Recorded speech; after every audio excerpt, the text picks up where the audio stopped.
Apple rewarding the shareholders, iBooks author tips and woes, visual refresh to the iTunes Store, a little one, Star Wars Beyond the episode, and the Postal Service cutting back. It's Friday, February 8th, 2013, and this is iWake. I'm Tim Chaten, and this is what's going on in the Apple world today. So, my apologies first off for not being there for yesterday's edition. Basically, I got caught up with a bunch of iTunes producer bugs and things I was encountering, so it took a lot longer to get my project of last night finished, so basically that's why the show did not happen. So, my apologies there. I'll have a little bit more to talk to you about that in a little bit. But first, I want to just make sure I touch up on a topic I mentioned in the intro of the last show, but forgot to actually tell you guys about. And that is the iPod Nano software updates. It was updated to version 1.0.2. This is for the 7th generation Nano. And here's what it got fixed.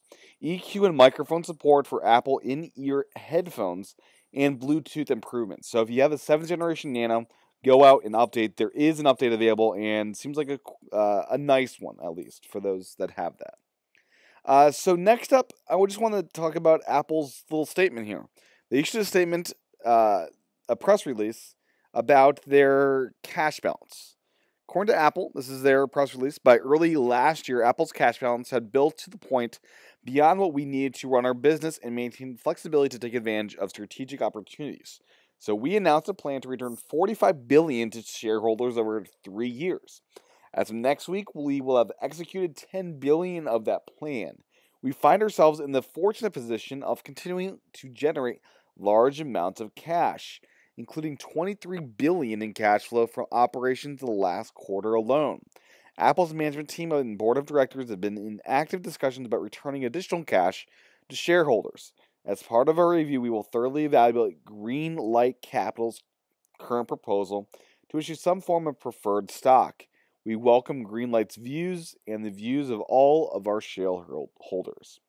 So after this announcement came out, their stock really took a huge spiral. It went spiraling upwards, I should say. Spiked. It went up, I think, $8.68, what I'm seeing here.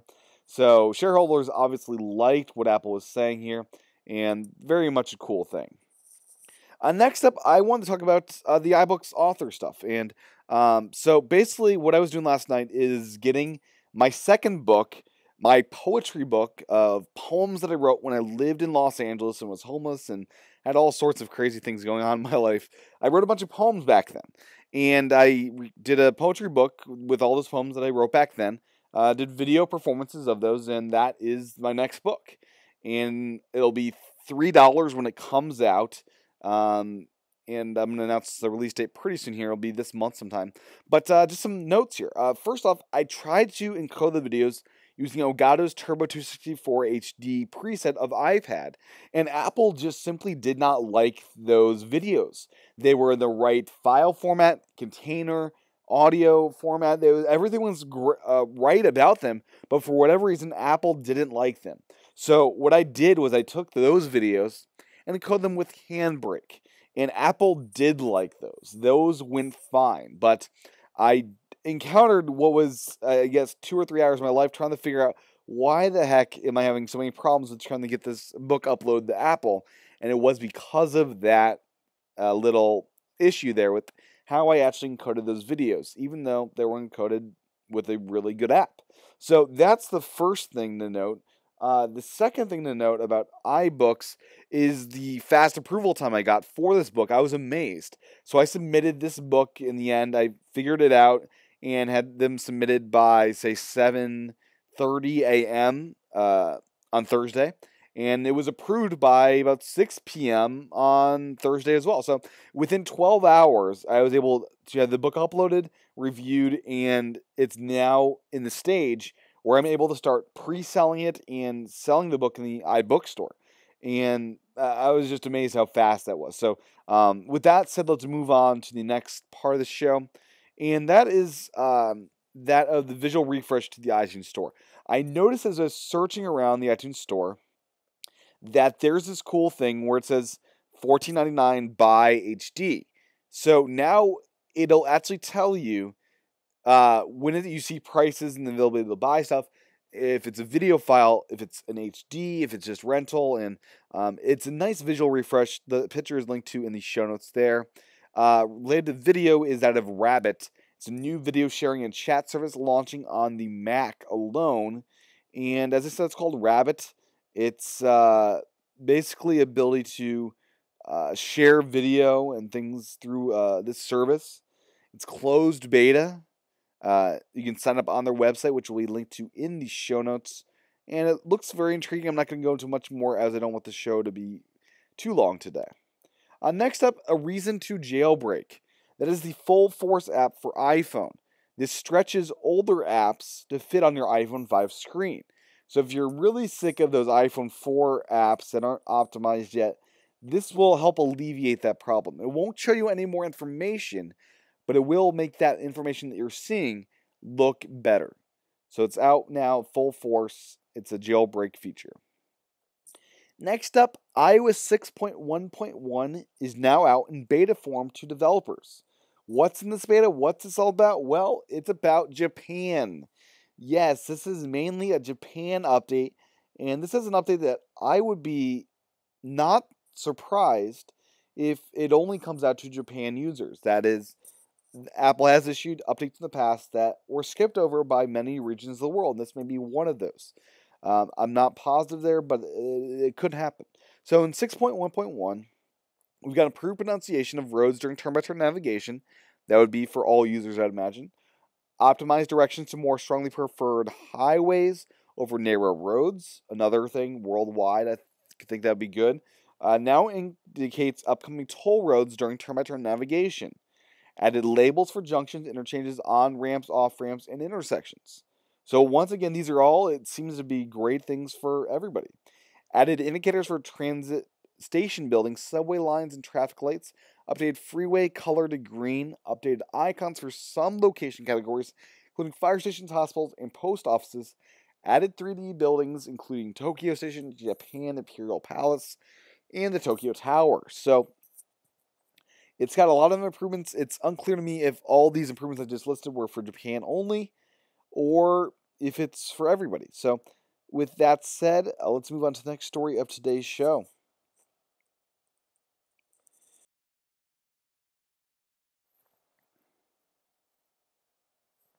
So next up today is Monoprice. They are known for their cables, and great cables at that.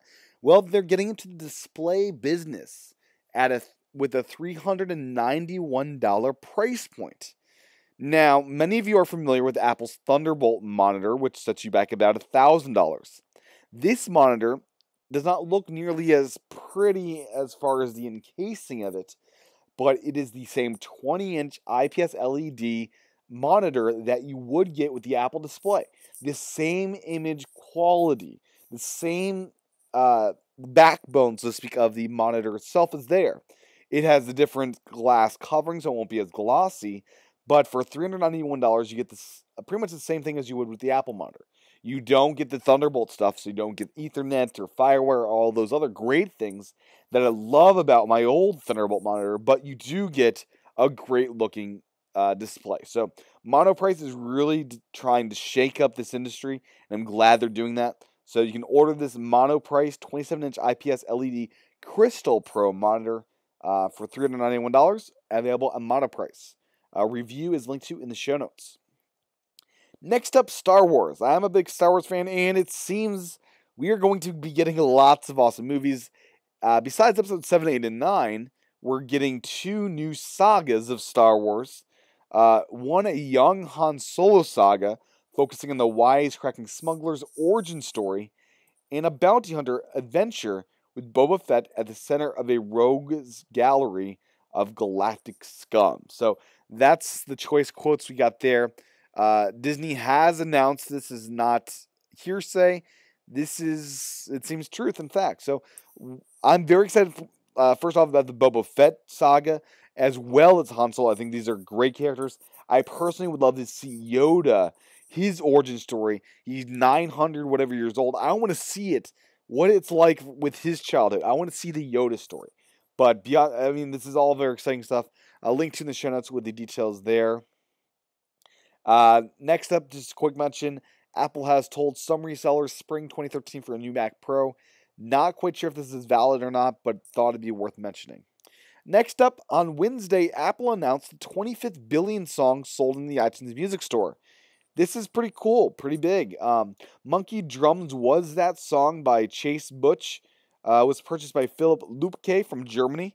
As a downloader of this, Philip will receive 10,000 euro iTunes gift card, which I personally would love to have one of those.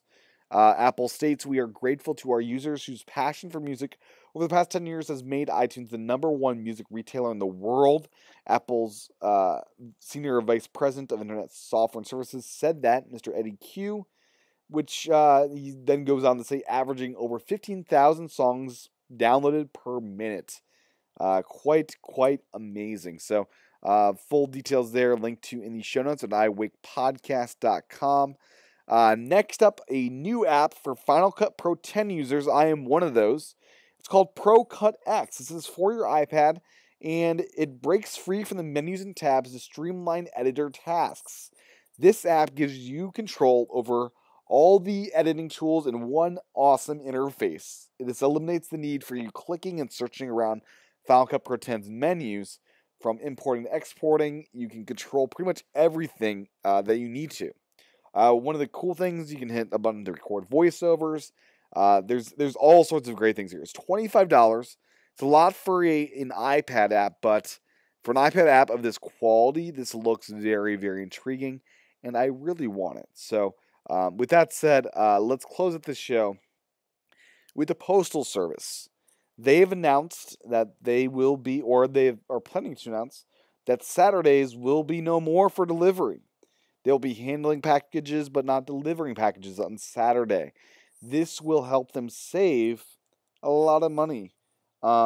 Shave out $2 billion a year from its losses. So this will help them save $2 billion a year. So I personally would rather have them not deliver mail on, say, Monday when I'm at work. Saturday would be much better for me. But anyways, very interesting news there from the post office. So with that said, thank you for tuning into today's episode of iWake. You can find the show notes at iWakePodcast.com. My book, iPod Evolution, up for sale in the iBooks store. All the details there about the book at iPodEvolution.net. And I do have a YouTube channel, youtube.com/TCHATEN. Lots of Macworld, iWorld videos, I think around 50 or so.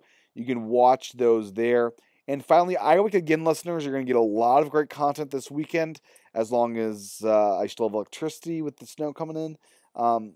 Basically, lots of Macworld audio I captured that you'll be getting your hands on. More information about about iWake Again at iWakePodcast.com/again. Thank you for tuning in to today's show. I will talk to Again subscribers tomorrow or on Sunday. And I'll talk to everyone else again on Monday. Have a great weekend.